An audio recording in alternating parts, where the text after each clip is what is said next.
บ่น้องปูปลาถามจากใจมันแม่นความจริงบ่ล่ะอันที่แม่จะเว้าฮะเจ้าเห็นอยู่บ่คลิปมื้อน่ะเขาบ่ได้เบิ่งบ่ได้เบิ่งแม่เจ้าว่าเจ้าเอาผัวแม่นแท้จริงบ่ล่ะใช่ เดี๋ยวผู้ที่ว่าอันเราบอกว่ามื้อนั้นเรามาพ้อนะเราไล่หนีนั่นบ่ได้มาได้บ่เด้อนี่บ่เพิ่นก็ผิดกันกับเฮาแหละผิดกันเลยเอ้าผิดกันเรื่องไหนเรื่องอะไรพอดีไปฮอดอันน่ะวงเวียนอาเซียนฮอดวงเวียนอาเซียนพอดีอันน่ะสุดลายมันก็ยืนอยู่หันเต็มหมดแล้วหมดสุดลายสุดดำเด้ตำรวจเป็นมาพี่กักไว้ให้แล้วบ่ได้ไปใส่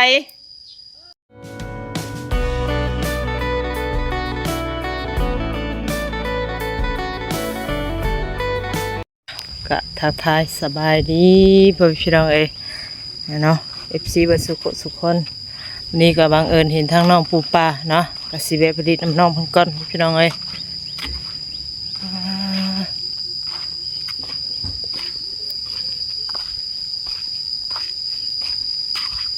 เห็นรถเพิ่นเนาะโอ้มาแถวนี้บัดนี้ก็สนองกับบุกเบิกมาแถวนี้พี่น้องเพิ่นจะเจอน้องปูปลารถเพิ่นโอ้ยเป็นจังไรมาจังไรฮะไม่ยังอ่ะนะถือยังมานะรถเฮ็ดเองบ่นะใช้โลมันซะโลมันหายใช่ว่าอยู่กับพ่อซะนี่มาแล้วเขาไปเอาแล้วเอาคือว่าไปเอานอกมาเลยน้องโทรมาบอกว่ามาเอาให้เขาไปเลยปลาผู้ซึกอุบอวบเลยน้องปูปลาเนี่ยฮะกินดีอยู่ดีแล้วนี่เนาะเห็นบ่ อยู่ใส่อะไรคู่มือนี่อยู่เพื่อนน่ะอยู่เพื่อนจะมาจะใส่สารมาไปเอาหแล้วแม่เจ้าเราอยู่ใส่สารเรานะจะเข้าไปใส่เราบอกเมื่อเช้ายังเห็นอยู่นะเราก็มาอยู่เพื่อนมีบ่บ้านนี่อยู่เราไปใช้เรามาดำนาเด้ลำนารับจ้างเจ้าได้สาบริไปบ่พังเบิ่งมืออื่นวันเท่าไรเขาจ้างแถวนี้ เท่าไร150,000บอก170,000โอ้พอไปจ้างอยู่อันพอไปลำอยู่เลยเนาะโอ้170,000 2 คนก็ตกอยู่3,400,000ถึงมือ500 กว่าบาทพอไปอยู่หลายผมเพิ่นจ้างสงสัยเมย์ไปรับจ้างนี่จ้ะเนาะคือว่าประตูทางนั้นคือเงิงอยู่เห็นเปิดอยู่เราขายไว้ให้เจ้าบ่เราขายไว้เองแล้วเพราะว่าประตูห้องเราลืมเอากระแจมาแต่ละเก่าเด้เราขายทั้งหมดเองไว้เมื่อนั้นไปหาเราอยู่พูนอยู่บ่อนนั้นเก่าบ่อนที่เจ้าอยู่นั่นล่ะก็บ่มีหยังแล้วเราไปนอนใช้หาแม่เจ้าบ่ไปเฮ็ดทานให้หยังนอนอยู่เถียงนาที่ว่าพี่ดอกหั่นบ่ แม่นบ่ล่ะโอ้ยตูบเก่าเจ้าตะกี้ได้สมางหมดแล้วเป็นอะไรอยู่น้ำพ่อก็อยู่น้ำแม่ต่างกันอยู่บ่อ้าวอุปาทานมึงดูอยู่เมืองใดมีความสุขอ่ะอยู่เฮือนเฮือนหลังไหนโอ้หลังนี้ โทรมาอันหาให้ไปเอา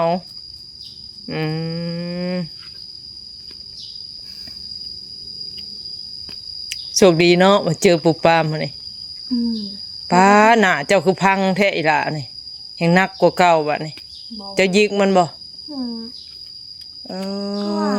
มันยังบ่ดีง่ายดอกหมู่เขาก็เป็นถึงมาหลายคนสิวสาวเนาะบ่นั่นพุ่นแหละกลายเป็นผู้สาววิทย์พุ่นละเนาะสาวปลายผู้ได้ชีวิตนี่บ่18คืออะไรฮะโอ้18เจ้าเคยเป็นบ่เคยโอ้ย18ก็ยังโดนหาปีพุ่นแล้วเจ้าอันนั้นน่ะบ่จะเป็นมินน่ะบ่ยังโอ้ยังเลยของแต่ตัวที่น่ะถ้าเป็นพุ่นแหละแล้วมันสนุกบ่เป็นแต่หน้าเอิกอ่างก็เป็นเต็มไปเบิดกินยาเปล่งเลือด หูก็บ่ไปเจาะไปหยังเนาะเจ้าเนาะธรรมชาติเนาะ บ่อยากบอกใหญ่ก้อนนี่แม่บอกว่าบอกเองมีสบาย อืม เรียนจิ๊บ ยันเจ็บโอ้ยสำเจ้าสิยันเจ็บ โอ้ย เข้าเฮือนได้อยู่ติเอาคือว่าแม่เปิดประตูไว้อยู่ บอกมันเข้าได้ก็เราหลอกหอเด้หลอกหอข้างในเด้ กินข้าวกินน้ำกันแล้วบ่ซะนี่ ยัง ว้ายข้าวเช้าบ่ กินเหล้า กินแล้วโอ้ยเพิ่นก็สิไปตุที่แหละนี่ก็เนาะอยู่นำแม่แล้วก็ไปอยู่นำพ่อเฮ็ดเวียกยังฉละอยู่พุ ยังกูช่าง หึ ยังกูช่าง สร้าง ยังกูช่าง ยังก็ แม่งานไหนงาน งานติล่ะงานก่อสร้าง สำบอกมันบอกงัวเดี๋ยวงัวว่ะงานว่ะเอาเลย บ่บ่ทงบ่ จังนั่นแหละ งานก่อสร้าง บ่น้องปูปลาถามจากใจ มันแม่นความจริงบ่ล่ะอันที่แม่จะเว้าฮะเจ้าเห็นอยู่บ่คลิปมื้อน่ะ จะเข้ามาได้เบิ่ง บ่ได้เบิ่งแม่เจ้าว่าเจ้าเอาผัวแม่นแท้จริงบ่ล่ะ มันใช้อีกแล้ว ว่าน้องผือว่าล่ะว่ะ น้องคือในเชียมีจมูกแล้ว มีแต่โม โดย โอ้ยแม่ก็บ่ถามหน้าถามหลังเนาะ ผัว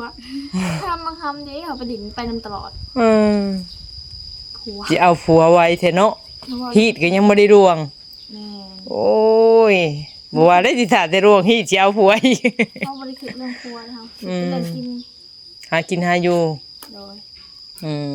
เราเห็นคนไปนำกันนะเนาะแต่เราบ่ถามมันดุแม่นบ่ เราบอถามเลยเนาะไปกับหมู อื ห ม มูมันก็มีทางผู้ชายผู้หญิง อืมเดี๋ยวผู้ที่ว่าอันเราบอกว่ามื้อนั้นเรามาพ้อนะเราไล่หนีนั่นบ่ได้มาได้บ่เด้อนี่ ก็เป็นกระพิดเป็นกำเฮาแหละ ผิดกันเลยเอาผิดกันเรื่องไรเรื่องอันที่เมไล่เพิ่นออกนะ บอเพิ่นเปลี่ยนตินรถให้เฮาเนาะเมื่อนั้นมือเพิ่นจะให้เฮาไปส่งยินทาโพดีแหละ อืม เพิ่นเปลี่ยนตินรถให้เฮามานะเพิ่นข่าวมาว่าไปส่งแน่ดิเป็นตินรถให้ว่ามันเป็นทางใส่นอกใส่หน้าอยู่ดิ อืม พาเพิ่นไปหาผัวมันเลยตีนหัวเพิ่นเปลี่ยนให้เฮาแล้วเฮาไปส่งอยู่ทาโพบัดเฮาไปส่งพอดีหลากซามไปพอดีมีหมู่เพิ่นนำอีกคนหนึง อืม ไปส่งเพิ่นน่ะอยู่ทาโพมันตอนค่ำเนี่ยมันประมาณ 8-9 โมงนั่นแหละ กับผัวบ่ บ่เฮาเอาหมู่เฮาไปนำคนหนึง อัดชามไปเลย แม่นเพราะว่าถ้าเฮาไปผู้เดียวเฮาก็บ่กล้า อืม เพราะว่าอัดชามเพิ่นน่ะว่าอัดชามไปแล้วนะว่าเป็นหยังที่ที่ซอยเองเกิดหยังขึ้นวะ พอดีไปฮอดวงเวียนอาเซียนฮอดวงเวียนอาเซียนพอดีสุดลายมันก็ยืนอยู่หันเต็มหมดแล้ว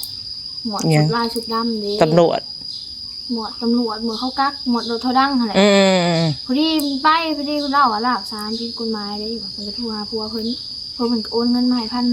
แล้วก็พอดีจ่ายแล้วค่ะตื่นมาตอนเช้ามาโดนๆแหละเฮาลงมาอยู่พี่อยู่นำแม่เฮาบ่ไปอยู่นำเพิ่นเด้ อืม เพิ่นอยากให้เฮาไปอยู่น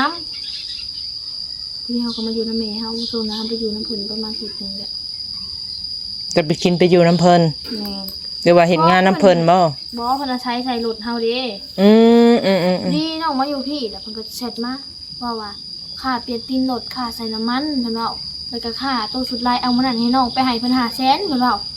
อ้าวน้องว่าเฮาบ่ไปส่งเจ้ามื้อนั้นน่ะถ้าทางฟังความแม่เฮานอนอยู่เฮือนน่ะสุดลายบ่เอาเฮาซ้ำเฮาว่านั่นนี่แหละ พอดีเพิ่นก็เถียงพอดีแม่เฮาก็เถียงสอนแม่เฮาบอกว่ามาเอารถอยู่เฮือนนี่สิเอาขนมมากินพ่อแม่เฮาว่า เอาเนาะคงบ่ไปส่ง บัดนี้ก็ไปใส่เหตุนั่นเป็นนั่นย้อนตัวเองให้ไปส่ง แม่ถ้าบ่ไปส่งก็เอ้ยมันเฮานอนอยู่อีแม่เก่งน้ำใหม่ชูกินแซ่บๆ ตำรวจปั๊บเลยก็เลยเราอยากไล่เอา แม่แล้วถ้าบ่ไปส่งเพิ่นเขาบ่เอาสั่งตำรวจน่ะ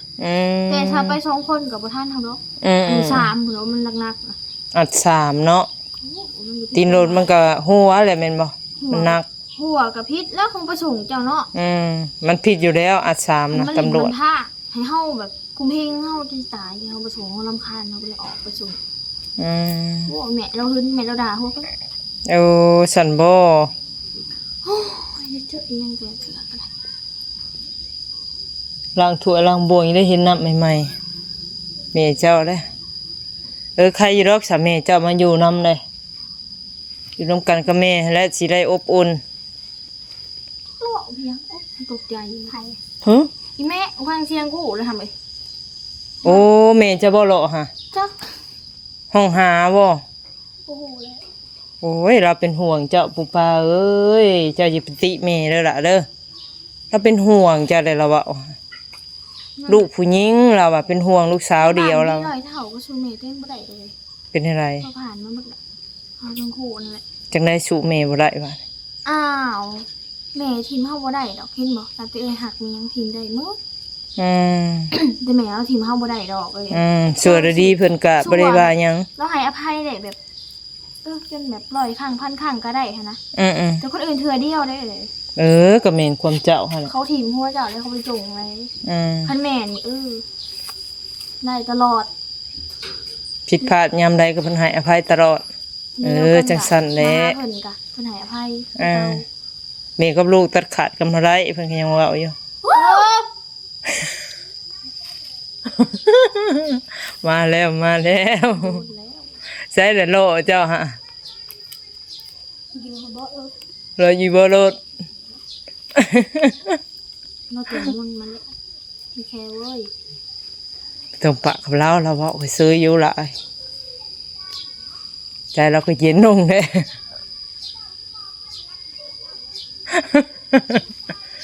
แล้วว่าไปละเก้าแล้วว่าเฮามาแล้วห้องบอกแล้วแม่ เฮาไปเสือกไปนำหาเราเล่าก็นำหาเฮา ฮัลโหลอยู่พี่เพนมาพี่กักไว้ให้แล้วบ่ได้ไปใส่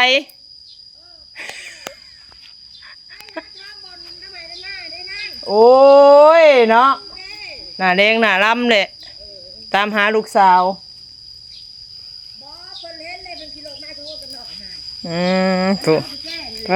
ผู้น้อยผู้หุ่นบาดแห่งหุ่นแห่งงามบาด โทรศัพท์แต่บางหามเนี่ยจักแมงใหม่ตกลงมาเด้มันแมงใหม่ใหญ่ตกโทรศัพท์ไปเสียบสูงแต่ตายแล้วมันเงินลายเอามาจะใส่เดี๋ยวดูกันเอง โอ้ยอย่าไปแป้งถุนแบตกระเสื่อมของมันน่ะ กูบอกอันบ่ต้องแพงกระยาเนาะว่าบ่มีเงินเลยนะ เอ้ยคิดว่าไปลำนา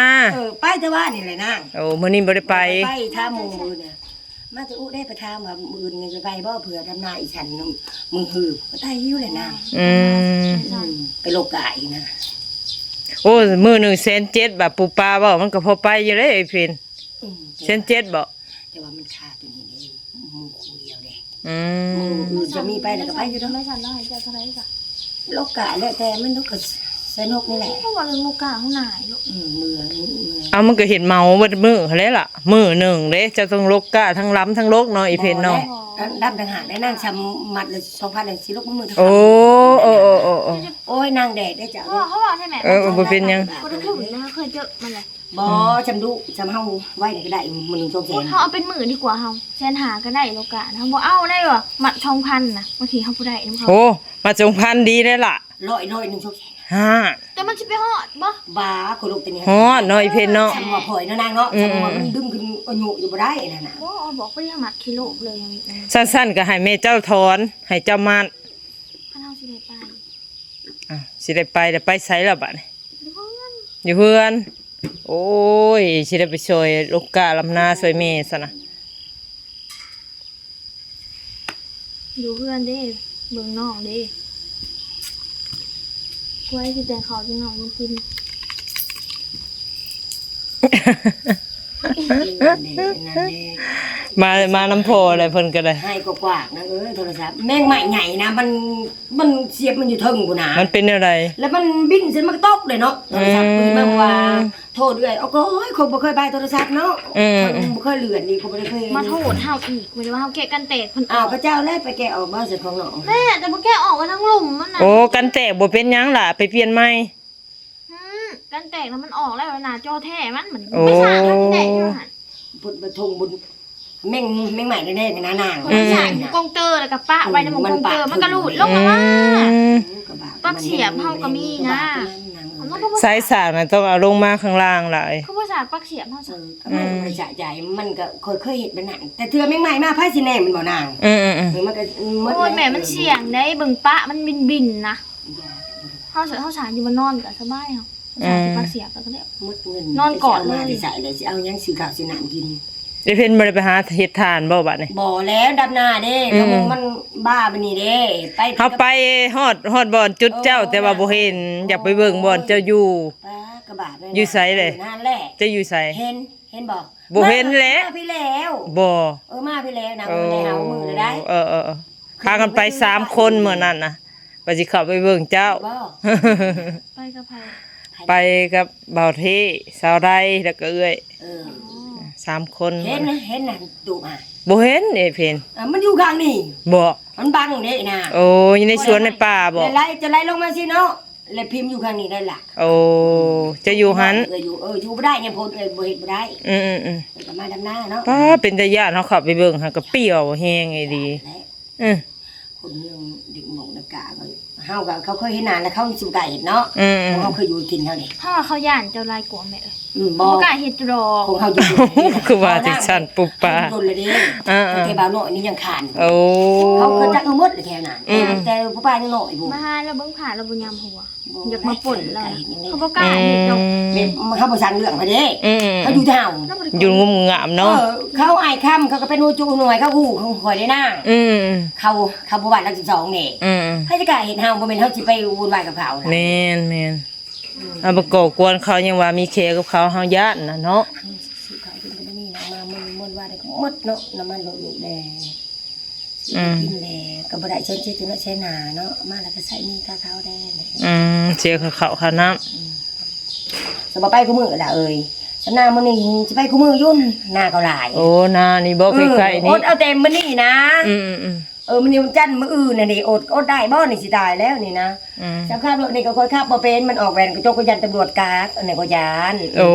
แบบว่าเขาออกข้างนอก เนี่ยเอ้ยสิไปหาน้ำมันคายก่อนมื้อหนึงนะเอ้ยมียังกินได้ล่ะเอ้ย อืม เขาเป็นคนอันนี้ล่ะเอ้ย อืม โอ้โหย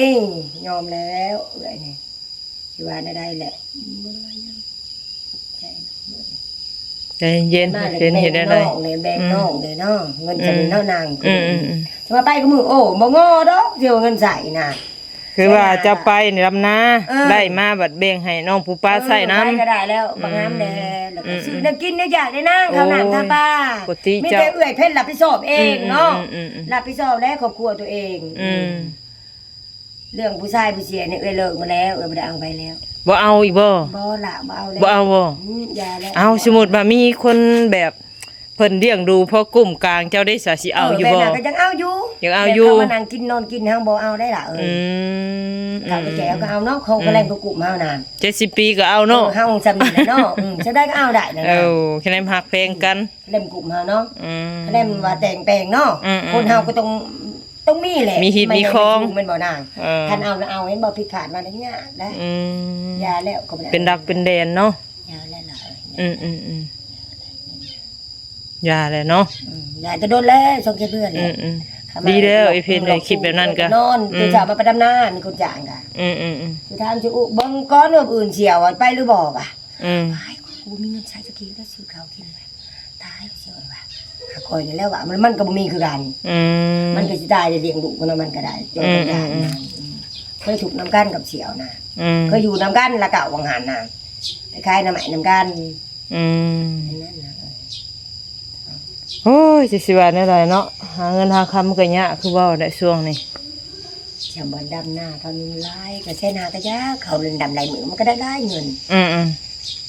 มาก็สิเป็นโทรศัพท์น้องก่อนตัวนี้ก่อนของนางผู้ป้าก็อยู่หานพุ่นไปใส่กระตาลมแล้วมันโดนออกตกน้ำโอ้ยใจเลย เสกกระจายเนาะแต่ยังใส่ได้อยู่ติ บ่แล้วอยู่หานบ่เดียวนี้มันแช่น้ำมันนางมันมาพลิกดูน้ำนี่แหละเราก็บ่มีก็บ่ใช่โอ้ยใจนั่นน่ะเอาลายว่าเอ้ยบ่ดีนะเจ้าได้ใช่จับ ปล่อยน้องไปตามดวงใจบ่ เขาว่าบ่ได้แล้วกันเนาะไม่นั่นแหละนะ ปล่อยตามดวงใจ บ้าน ว่า เมือง แน่ เขาว่าเฮาบ่ดีได้ล่ะอยู่ในบ้านเมืองเนาะเอ้ายังก็ควรวุ่นวายแท้เรื่องชาตินี่มีอยู่วุ่นวายกันยัง มีแต่ว่าเป็นได้ก็เป็นนั่นแหละปะเอ้ยว่าสินี่พอแล้ว อืม หาดีสิเอ้ยบ่มีแล้ว นี่ความเจ้าแหละ บ่ได้สนใจหยัง อืม แค่เด็กเขากินอยู่ บางคนสวัสดิ์สอเพิ่นเห็นเฮาเว้าใจแม่นเยียงจวกกระจวย ถูกลูกน้องอยู่บ้านเมืองเนาะบ่เป็นบ้านทางอีกบ้านได้ก็อย่าเขาได้มีเพราะว่าเดี๋ยวมันนักอะไรรอเฮาสิเป็นแบบเดียว อืม จบเขามีแม่เป็นแม่มันมีสิทธิ์อยู่แล้ว อืม มันจะไปแบบใดมาแบบใดเฮามีสิทธิ์แหละนางบ่มีสิทธิ์เฮาสิเลี้ยงมันใหญ่บ่ อืม เฮาเบิ่งไปก่อน เอาเบิ่งไปเรื่อยๆเฮ็ดได้ค่อยบอกค่อยสอนเอาหั่นแหละไอ้เพิ่นเลยน้องเพิ่นก็ยังบ่นั่น มาแต่เช้าเด้อไปเฮือนหมู่เด้แม่จะไปเอาน้ำใหม่น้ำมันไปขายได้พอถึงเงินซื้อข้าวกินนี่นะมันก็ขมังแต่เดียวนี่จนเอื้อน้ำหน้าต่อมันก็กินแล้ว อืม เราเห็นมาเป็นดอกเราดำหน้ามาเป็นเราใหญ่ในสวรรค์มาเป็นดอกปูบานะมาเป็นละ ดำนาบ่เป็น มาเป็นได้เรา โอ้ ใหญ่สวรรค์ได้ โอ้ เราใหญ่อยู่บนเนาะ ได้อยู่โลกะลงหยังเนาะ บ่ โลกะก็บ่ได้ ญาติเป็นวินเป็นวันเอื้อยบ่มีเงินปัวแล้วนะเอื้อย เอ้า เฮ็ดเอง อื เฮ็ดเองก็เล่นแน่นอนอยู่เฮือนที่ชาติแล้วก็แล้ว อืม เอื้อยบ่ทันใจก็ดอกก็ยังน้อยอยู่แล้วหลังรวดลงบวกกับพ่อแหละใช่มั้ยสำเร็จบ่บ่ายดอก ยอมให้ลูกอยู่เงินอยู่ซ่านเนาะ ใจนางนวลเอ้ย ก็บ่ติแล้วเลยคันเฮาแท้ๆก็ยังบ่อยากมีบ่กุ้มปากกูมื้อนี่ยากแท้ๆได้ งามขึ้นมาได้หลายเนาะ หืม แต่ก็บ่งามมันดำเนาะบ่อ้วนเนาะว่าเนาะอันนี้ชุ่มขึ้นเนาะนะเด้งามเด้ จอยบ่ จอย อ้าวเฮาว่าเฮาอ้วนขึ้นได้อ้าวเว้าไปแล้ว เอื้อยนี่49บ่ โอ้ เอื้อยใหญ่เด้อหาใหญ่เด้ อืม 49ได้ยังโลเดียวจัง50ปี โอ้ยเนาะ บาทเมิดมื้อตีนก็นั่งนวล ไปเฮ็ดหยังล่ะโลกะ บ่ดำหน้านี่แหละ อืม หย่างไกลเลยว่าโอ้ตัวมาแล้วก็เงินใส่ค่าข้าวน้ำหมดโตแล้วก็ย่างบ่ออกห้อยเนาะคนเคยใส่เงินเนาะอยู่แล้วก็เพิ่นบ่ได้กินได้ยากเนาะ บ่มีข้าวกินได้บ่มื้อนี้บ่มีจักลี่โอ้ เงินเสนาเนาะ ไปติดน้ำขาวน้ำบ้านเขาบ่ให้ติดบ่ ติดบ่ได้ล่ะ โอ้ อายนะ อืม คนอายคนมีชาวบ้านสิพันมีชื่อกินอะไรนะ อืม บ่ได้เงินไปก่อนเนาะเสนาจะเนาะเฮาสิชื่อบัดเดียวล่ะอ้าวพากันกินยังสับบ่มีข้าวมีน้ำ มีเดียวนึงได้กินแต่ตะแลง ม บ่ได้กินซะตัวไรก็เถียงมันกินกันแน่ อ้าวย ามันล่ะ กินได้สับอ่ะสิพากันโอ๊ตใช่บ่ เงินก็บ่มีแล้วชำว่าอยู่อีบื้นเนี่ยมื้อเนี่ยไปเลยโอกาสช่องมื้อเนาะก็บ่ไรเป็นหมัดนะแบบว่าให้เสียวไรมื้อเสนาให้ก็ได้ส่งไป3แสนเลยนะ โอ้ก็ดีคือกัน นั่นน่ะเสียวมึงก็แล้วแต่เป็นหมัดบ่เสียวแล้วแต่เท่าอ่ะนะเอากันหน้าคงหมู่เดียวเนาะนะกินดิบกินชุ่มกันนั่นนี่แพงกันอยู่ ถ้าบ่มีเงินก็เฮาไปเบิกน้ำเพิ่นก็ได้ติเฮายังบ่ได้ไปรำนาให้เพิ่นก็บ่กล้าเนาะ แบบว่าเฮากระดอกกระเดียได้นะ嗯เฮาเคยมีมาแล้วเฮาสิไปเฮ็ดมันบ่ได้ต้องเฮาต้องแห้งเฮ็ดก่อนเขาจ่ายแต่แรงเนาะบ่ยากก็คือว่าอันนี้เนาะมันก็การหาเงินหาคำแต่ช่วงนี้มันก็ยังดีแบบมีลำไห้ลำนาด้านหน้าแหละก็เอ้ยบ่อยู่ซื่อๆไปหาหน่อไม้หาคุจิรอคายฉะนั้นอยู่เฮือนอันนั้นได้บอกเอาแหวนซ้ายลูกเอ้ยแม่มันเป็นไม่รู้เนาะแม่ครับบ่เป็นเฮาอยากตำรวจน่ะเอ้ยอยากตำรวจได้เพราะว่าแถวนี้มันอยากรักได้แถวนี้เนาะเจ้าก็หาลงลิงอยู่ลุงใส่หน้าแหวนนั่นยังแล้วก็แล้วทอดังอย่างนั้นคนลิงเอาคนแหวนเฮาขับเป็นเนาะอันนี้เฮาเอ้ยครับบ่เป็นนะเสียงซ้ำน้ำเบ็ดแบบว่าแม่นโมดอกซุ่มซ่ามว่าลูกชายมาแต่กรุงเทพพุ่นปีสิมาเพิ่นคือชื่อให้คันนึงโอ้เพิ่นให้มีลูกชาย22ปีอืออยู่กรุงเทพโทรมาอยู่ลูกผัวก่อน ลูกผัวก่อนเพิ่นน่ากระเท้าหาเอ้ยเห็นได้โอ้ฉันบ่โอ้ดีใจนำเพิ่นสิได้เบิ่งเอ้ยอยู่เพิ่นว่าจักปีเลย22โอ้22ปีเป็นหนุ่มเลยเนาะเดียวลูกผัวก่อนแล้วก็ส่งไปกรุงเทพพุ่นมันบ่ฮู้ทางมาแล้วมันเลยเท้าหาบัดนี้มันก็คบกันแบบก่อนแล้วเพิ่นอยากเป็นโทรศัพท์ก็ว่าเพิ่นสิซื้อให้อยู่โอ้ก็ยังดีซะเนาะได้ชายอยู่เดี๋ยวเพิ่นก็เบิ่งไปก่อนแม่เขาบ่ว่าดอกนางนวลนี่ลูกผู้ใหม่เลย3สาวก็ชาย1ยอม แบบคือเขาเลยน่ะ อืม เอ้ยเป็นหัวพอแห้งก็ไป อืมอืม โอ้มอง อ่ะจังไดคลิปนี้ก็ยาวเกินเลยเนาะพี่น้องเนาะก็สิได้ขอจบคลิปก่อนเนาะ เองเอาหลอดตายแล้วได้บ่ อืม เฮาบ่ให้ไป อืมอืมอืม อยากไปใส่ก็ไปเฮาบอกบ่ทันได้ดังนอน อืม ไปจักรยานเขาใจตัวเอง ใจตัวเองเนาะ เอ้ยเนาะอีเพิ่นเอ้ยเข้ามาเวะกะทางเพิ่นบ่มีข้าวกินพี่น้องเอ้าซอยเอ้ยเอ้า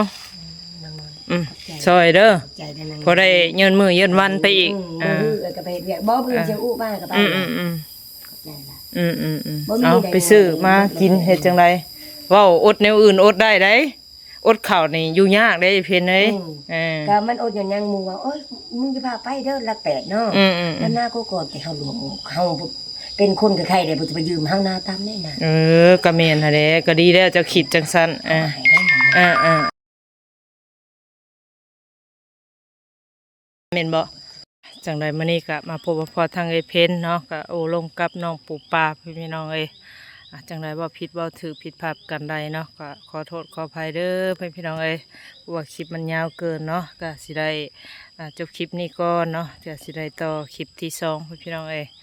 จังไรคลิปนี้ก็ขอกล่าวคำว่าสบายดี